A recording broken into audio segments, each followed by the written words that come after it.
अस्सलाम वालेकुम वरहमतुल्लाह। मुअज़्ज़ज़ सामीन, ईद उल अज़हा की आमद आमद है। तमाम मुसलमान ईद की तैयारियों में मशगूल हैं। अल्लाह ताला से दुआ है कि अल्लाह ताला सबको ईद की खुशियाँ नसीब फरमाए और सुन्नत के मुताबिक ईद गुजारने की तौफीक अता फरमाए। आज हम बात करेंगे कि ईद उल अज़हा के दिन ईद की नमाज कैसे अदा करनी है और दिन किस तरह से गुजारना है। तो आइए हम इसको आप सल्लल्लाहु अलैहि वसल्लम के फरमान के मुताबिक देखते हैं कि इसके बारे में हमारे प्यारे पैगंबर सल्लल्लाहु अलैहि वसल्लम ने क्या फरमाया है कि नमाज ईद कहाँ अदा करनी है। हजरत अबू सईद खुदरी रजी अल्लाह अन्हो से रवायत है, काना रसूलुल्लाह सल्लल्लाहु अलैहि वसल्लम यखरुजु यौमल फित्री वल अज़हा इलल मुसल्ला। रसूलुल्लाह सल्लल्लाहु अलैहि वसल्लम ईद उल फितर और ईद उल अज़हा के दिन ईदगाह तशरीफ ले जाते थे। अल मुसल्ला यानी ईदगाह मदीना में एक मारूफ जगह है। इसके और मस्जिद के दरवाजे के दरमियान 1000 हाथ की मुसाफत है। आप सल्लल्लाहु अलैहि वसल्लम ईदगाह में नमाज अदा करना पसंद फरमाते थे। आप सल्लल्लाहु अलैहि वसल्लम ने सिर्फ एक मर्तबा बारिश की वजह से मस्जिद में नमाज अदा की और आप सल्लल्लाहु अलैहि वसल्लम की दायमी सुन्नत ईद की नमाज ईदगाह में अदा करना है।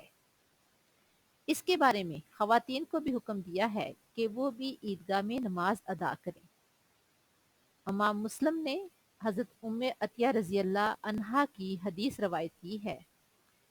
अमराना रसूलुल्लाह सल्लल्लाहु अलैहि वसल्लम, हजरत उम्मे अतिया फरमाती हैं कि अल्लाह के रसूल सल्लल्लाहु अलैहि वसल्लम ने हमें हुक्म दिया, अन्नुखरिजाहुन्ना फिल फित्री वल अज़हा अल अवातिका वल हुय्यज़ा व ज़वातिल खुदूरी फ अम्मल हुय्यज़ु फयातज़िरन सलाता व यशहदनल खैरा व दावतल मुस्लिमीन। हज़रत उम्मे अतिया फरमाती हैं कि रसूलुल्लाह सल्लल्लाहु अलैहि वसल्लम ने हमें हुक्म दिया कि हम औरतों को ईद उल फितर और ईद उल अज़हा में ईदगाह ले जाएं। जवान लड़कियों, हैज वाली औरतों और पर्दा नशीन खवातीन को भी। हाँ, हैज वाली औरतें नमाज से अलग रहें, लेकिन वो खैर और मुसलमानों की दुआ में शरीक हों। यानी ये नहीं कहा कि औरतें जिनका मेंसेस का है वो ना जाएं। आप वसल्लम की हदीस के मुताबिक जिन औरतों के मेंसेस हैं वो भी ईदगाह में पहुंचे, वो ईद की नमाज ना अदा करें, पीछे खड़ी रहें, लेकिन मुसलमानों की खैर और दुआओं में शामिल हों। उस वक़्त पर्दे का हुक्म भी आ चुका था। जब ईद का हुक्म आया है तो वो फरमाती हैं, हज़रत उम्मे अतिया फरमाती हैं, फ़कुल्तु, बस मैंने कहा, या रसूल अल्लाह सल्लल्लाहु अलैहि वसल्लम, इहदाना ला यकूनु लहल जलबाब।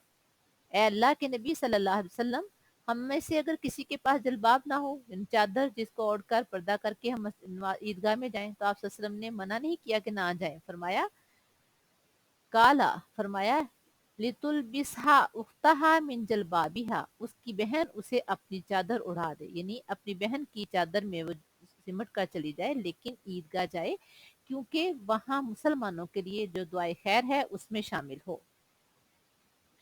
यानी ईदगाह में जाना जरूर चाहिए, क्योंकि अल्लाह के पैगंबर सल्लल्लाहु अलैहि वसल्लम के इस हुक्म के मुताबिक आप सल्लल्लाहु अलैहि वसल्लम ने पसंद फरमाया है कि ईदगाह में जाएं और ईद की नमाज अदा करें।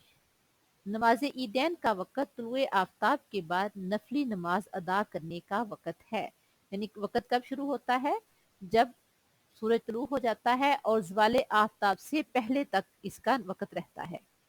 नमाज ईद से पहले कोई अज़ान व अकामत नहीं होती। 2 रकत नमाज ईद अदा की जाती है और इसमें ज़ायद तकबीरात पढ़ी जाती हैं। उसको हम देखते हैं कि आप सल्लल्लाहु अलैहि वसल्लम ने इसके बारे में क्या फरमाया है। अन्नन नबिय्या सल्लल्लाहु अलैहि वसल्लम कब्बारा फी ईदिन ईद सनतई अशरता तकबीरतन सबअन फिल ऊला व खमसन फिल आखिरा। यानी हमारे प्यारे पैगंबर सल्लल्लाहु अलैहि वसल्लम ने नमाज ईद में 12 तकबीरें कहीं, 7 पहली रकत में और 5 दूसरी रकत में। एक और हदीस मुबारक है, अत-तकबीरु फिल फित्री सबउन फिल ऊला व खमसुन फिल आखिरा वल किरातु बादहुमा। عید الفطر میں پہلی رکعت میں 7 تکبیریں اور دوسری میں 5 اور قرات دونوں یعنی رکعت کی تکبیروں کے بعد میں ہے. یعنی ایک پہلی رکعت میں کتنی تکبیریں زیادہ پڑھنی ہے؟ 7. اور دوسری میں پہلی رکعت میں 12، ٹوٹل 12 تکبیریں ہیں. پہلی رکعت میں 7 تکبیریں اور دوسری رکعت میں 5 تکبیریں پڑھنی ہیں. اور آپ صلی اللہ علیہ وسلم عید کی نماز میں زیادہ تر جو صورتیں پڑھتے تھے وہ ہے سورۃ الاعلیٰ، سبح اسم ربک الاعلیٰ، یہ آپ پہلی رکعت میں پڑھتے تھے، اور دوسری میں سورۃ الغاشیہ، سورۃ الغاشیہ، حل اتا کا حدیث الغاشیہ، اس کے بارے میں حدیث مبارکہ ہے، کانا رسول اللہ صلی اللہ علیہ وسلم یقرأ فی العیدین وفی الجمعۃ سبح اسم ربک الاعلیٰ وحل اتا کا حدیث الغاشیہ.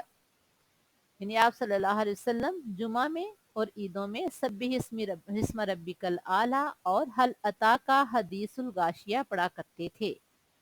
اسی طرح سے ایک اور روایت کے مطابق آپ صلی اللہ علیہ وآلہ وسلم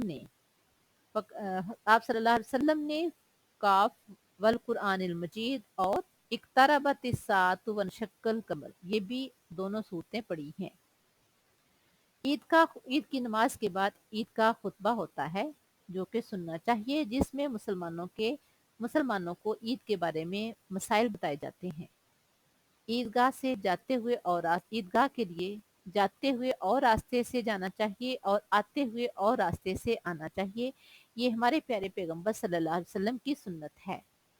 کان النبی صلی اللہ علیہ وسلم اذا کان یوم عید خالف الطریق، نبی صلی اللہ علیہ وسلم عید کے دن جاتے ہوئے ایک راستہ اختیار کرتے اور واپسی سے دوسرا راستہ اختیار کرتے تھے. یعنی آپ صلی اللہ علیہ وسلم کا پسندیدہ کام کیا تھا؟ جاتے ہوئے اور راستے سے جانا اور آتے ہوئے اور راستے سے آنا، اور 7 تکبیرات پڑھنا. تکبیرات کیا ہے؟ اللہ اکبر، اللہ اکبر، لا الہ الا اللہ، واللہ اکبر، اللہ اکبر وللہ الحمد. یہ جاتے کوشش کرنی چاہیے کہ جاتے ہوئے بھی تکبیرات پڑھیں اور آتے ہوئے بھی تکبیرات پڑھیں.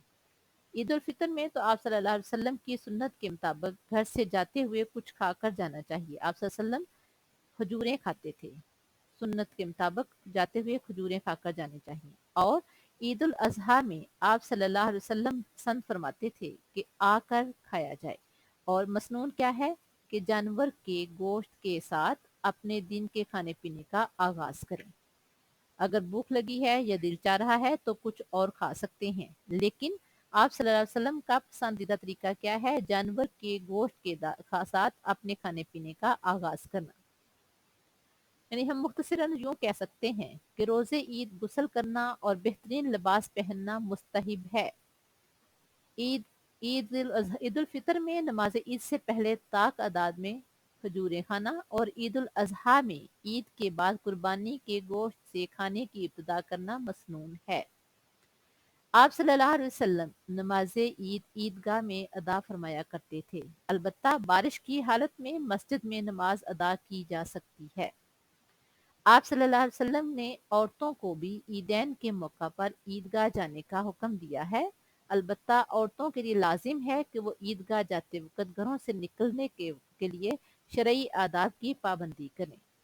یعنی عید کے دن کو ہمیں چاہیے کہ اسلام کے اصولوں کے مطابق گزاریں، جس طرح سے ہمارے پیارے پیغمبر صلی اللہ علیہ وسلم نے حکم دیا ہے اسی طرح سے عید کے دن کو گزاریں. نماز کے ساتھ آغاز کریں، واپس آ کر قربانی کریں، اور جو کام آپ صلی اللہ علیہ وسلم نے فرمائے ہیں ان کے مطابق کام کرنے کی کوشش کریں.